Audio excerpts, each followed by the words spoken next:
this shadow technique that unlocks fifth dimension faster than anything else. We live in a world obsessed with light, with positivity, affirmations, love, and high vibrations. And while these things are beautiful, they've become a distraction when misused. Everyone is chasing the fifth dimension like it's some magical playground in the sky, an escape from pain, from confusion, from density. But the real secret? The gateway to the fifth dimension is not in the light. It's hidden in the very place you've been trained to avoid.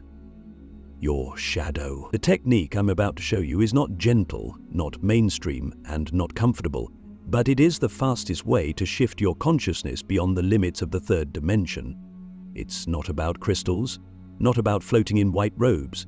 It's about facing what you fear, feeling what you buried, and unlocking what you never knew was waiting in the dark.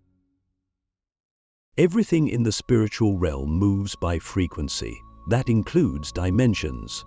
The 3D is the realm of structure, identity, survival.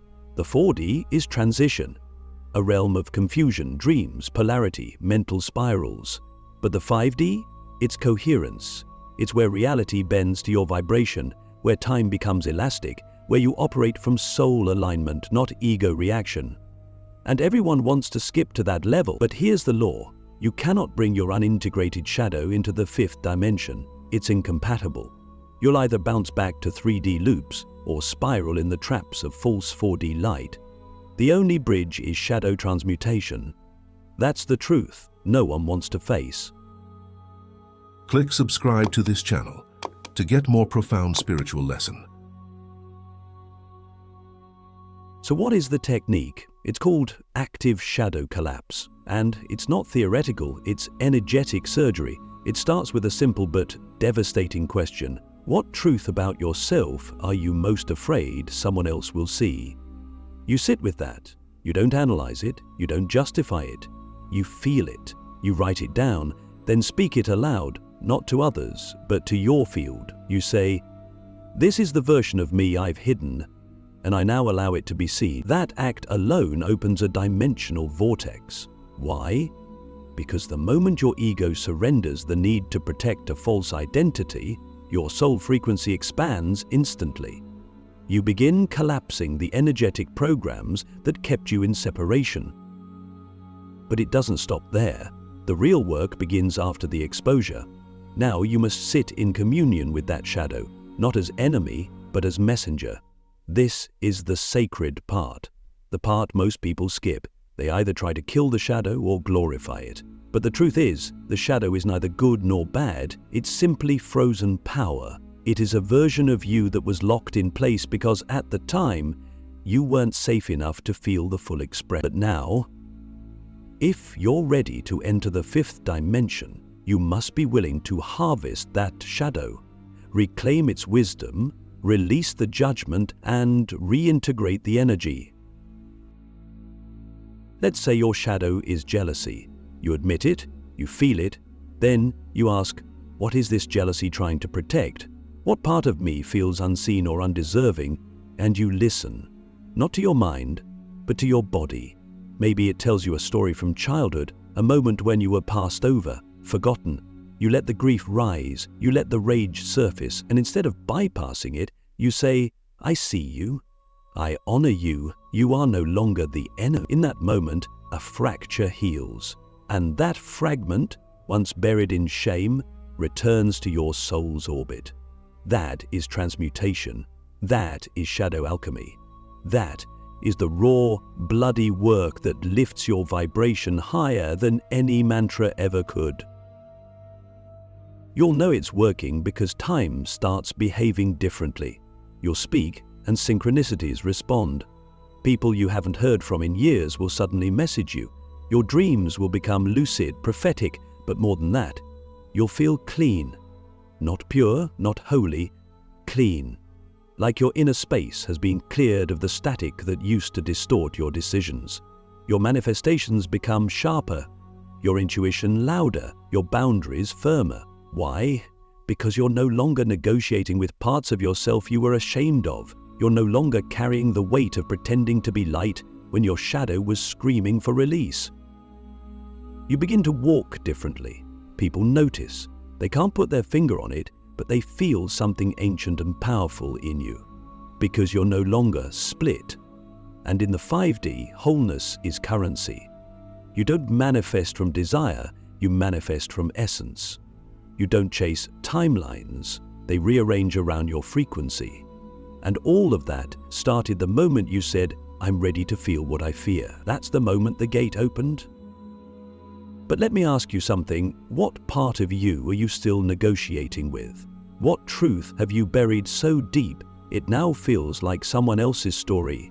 That's the exact piece you need to retrieve, not just to heal, but to expand.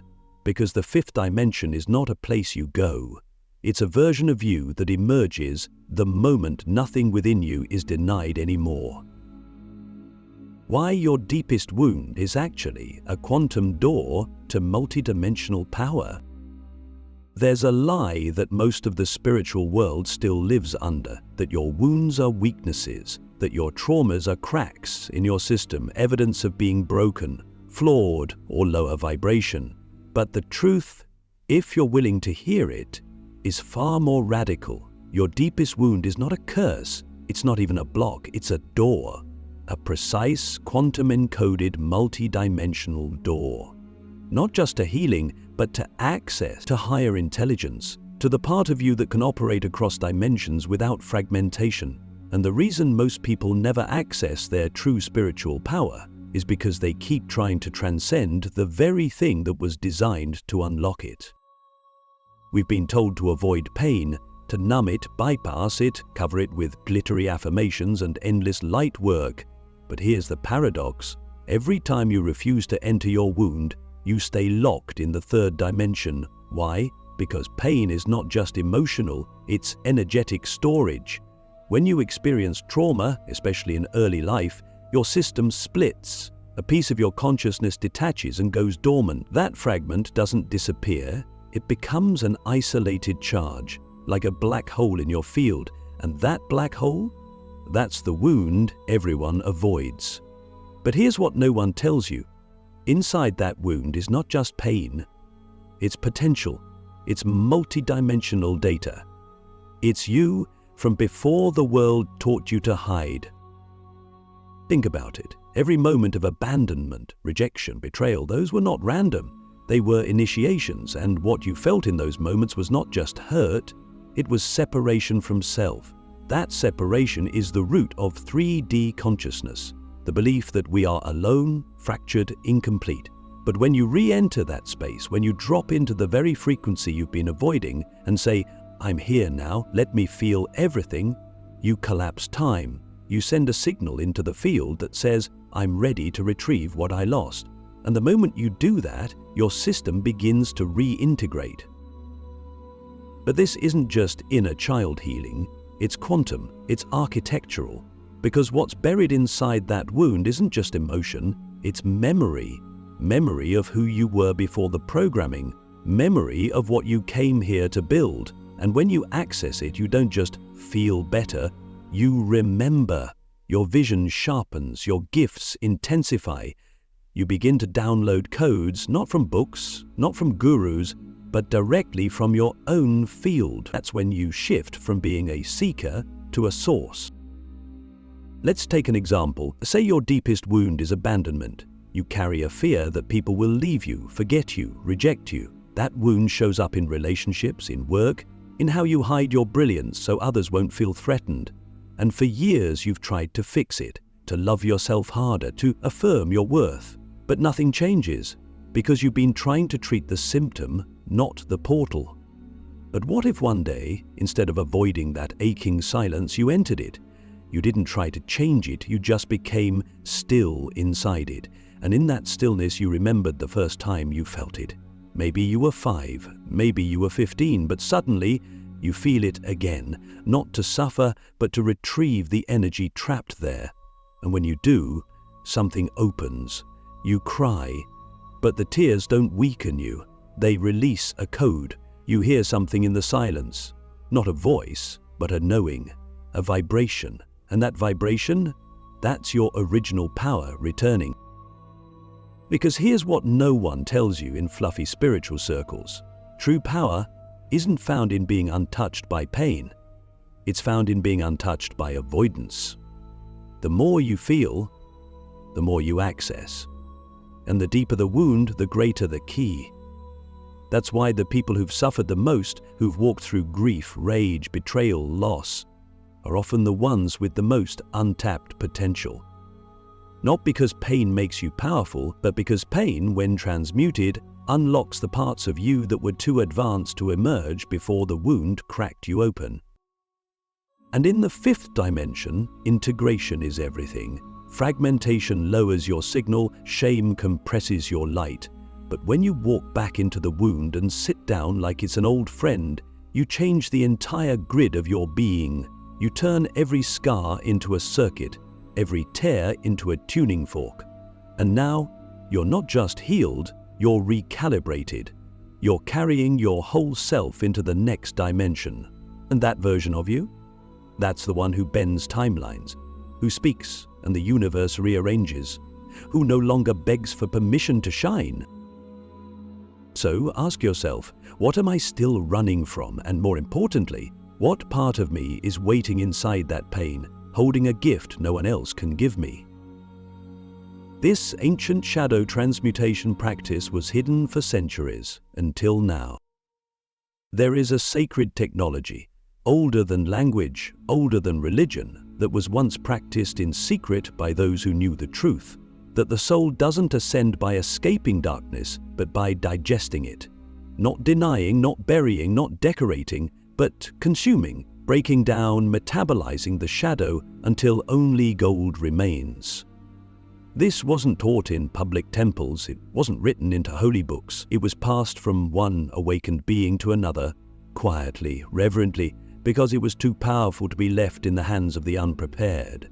This practice, this technique is called the mirror descent, and now, for the first time in centuries, it's re-emerging, because this age, the one we're in right now, requires it. We are no longer in an era where light alone can guide us. The fifth dimension doesn't belong to those who are obsessed with perfection. It belongs to those who are whole, and wholeness cannot be achieved by erasing what hurts. The mirror descent begins with a choice. You must consciously decide to stop running. You must say to yourself, I will now enter the part of me I've most resisted.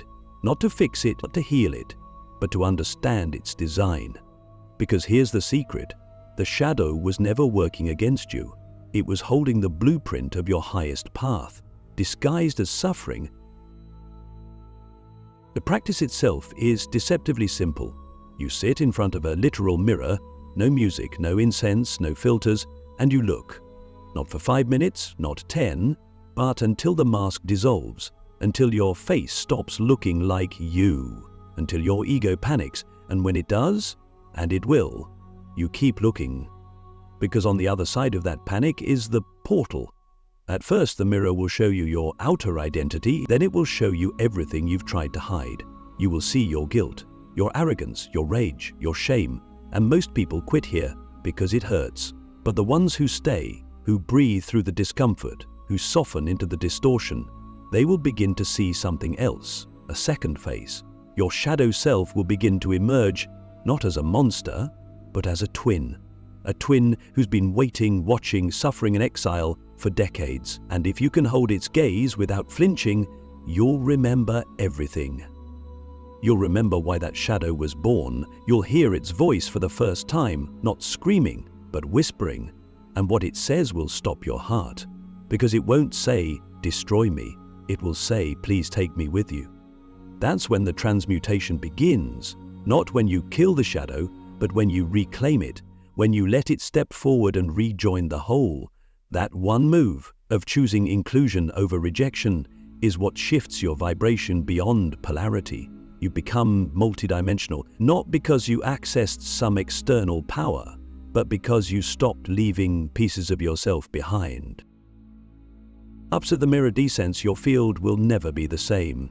You'll walk into rooms and people will feel something ancient around you. Not just light, depth. And they won't know why they trust you or why they are terrified of you, but they will feel the difference. You will speak less, but every word will land. You'll smile less, but when you do, it will heal people. Because you're no longer performing truth. You are truth. And not just the kind that comforts, the kind that confronts. Gently, but relentlessly. But this practice must be done with intention. You do not enter the mirror to be entertained. You enter as if walking into a sacred temple. And when you finish, when the final image stares back, not with judgment, but with union, you bow. Because what you've done is not aesthetic, it is alchemical. You have broken a centuries-old spell. The illusion that light must dominate darkness in order to be divine. You've proven the opposite, that light without shadow is incomplete, that the shadow is not evil, it is raw light, unrefined. And once refined, it becomes the foundation of your highest purpose. Let me ask you now, when was the last time you looked into your own eyes and didn't blink? Not to affirm, not to check your appearance, but to meet the part of you that remembers the truth the world made you forget. Could you stay long enough to hear what it's been trying to tell you? This practice, once hidden, is now calling to you, not because you're broken, but because you're ready. And what waits for you on the other side of the mirror isn't more shadow. It's the integrated version of you that's been trapped in limbo, waiting for your courage to unlock the next dimension. Once you do this, you'll collapse time and manifest realities in days, not years. There's a moment after the shadow work, after the descent, after the mirror dissolves, where something quiet but seismic happens inside you. It's not a burst of light, it's not fireworks or a download of angelic code, it's a click, a subtle shift in frequency where everything that once felt distant suddenly becomes reachable, where everything you used to strain for now moves toward you. Because now, your energy is coherentified, whole, and the universe always responds to wholeness faster than it does to wishing. When you integrate your shadow, you stop leaking power, and when you stop leaking power, time bends around you. We've been told that manifestation is about intention, about scripting, visualizing, affirming, but the truth is, those things only work when your field is aligned. And alignment doesn't come from thinking good thoughts, it comes from removing distortion. Every unhealed shadow is a distortion in your frequency, like static in a broadcast signal. You might be saying, I want love, or I want abundance, but if there's a shadow part of you that believes you're unworthy, unseen, unsafe, it creates drag, and that drag slows down the timeline of your manifestations. You're pulling things towards you with one hand, while your unacknowledged pain pushes them away with the other. But when you do this work, when you truly collapse your shadow through integration, you collapse the time it takes for your reality to shift. Because you're no longer emitting mixed signals, you've pulled all your energy into one frequency, one current, one clear vibration. And that vibration, it doesn't ask, it doesn't beg, it declares. You move through life with a presence that commands rearrangement, not out of arrogance, but out of alignment.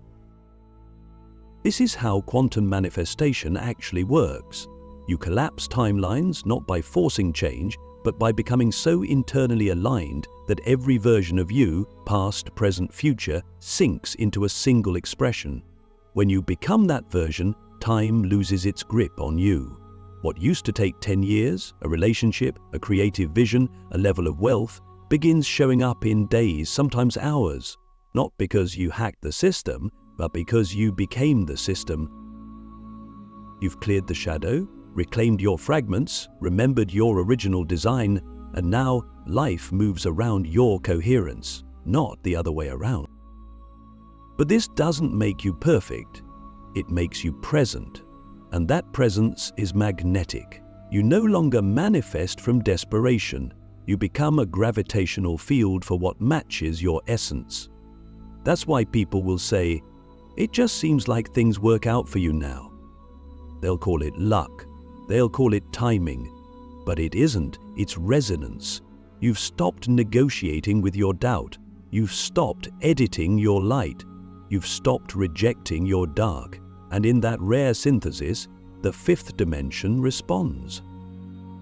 You'll start getting visions that feel like memories, opportunities that feel like inevitabilities, relationships that feel like sacred echoes, not because you chased them, but because you aligned with the version of you who already had them. And that version? It was never far. It was simply hidden beneath the shame, guilt, rage, fear, all the things your shadow held, until now. So let me ask you one final question. What if the reason your manifestations were delayed was not because you weren't trying hard enough, but because you were leaving parts of yourself behind? Now you're not leaving anything behind, you're walking forward as a unified force of nature, and the world, your world, is catching up fast. This is how the fifth dimension opens, not through escape, through embodiment. You're not waiting anymore, you're not reaching anymore. You are here, and now everything else follows.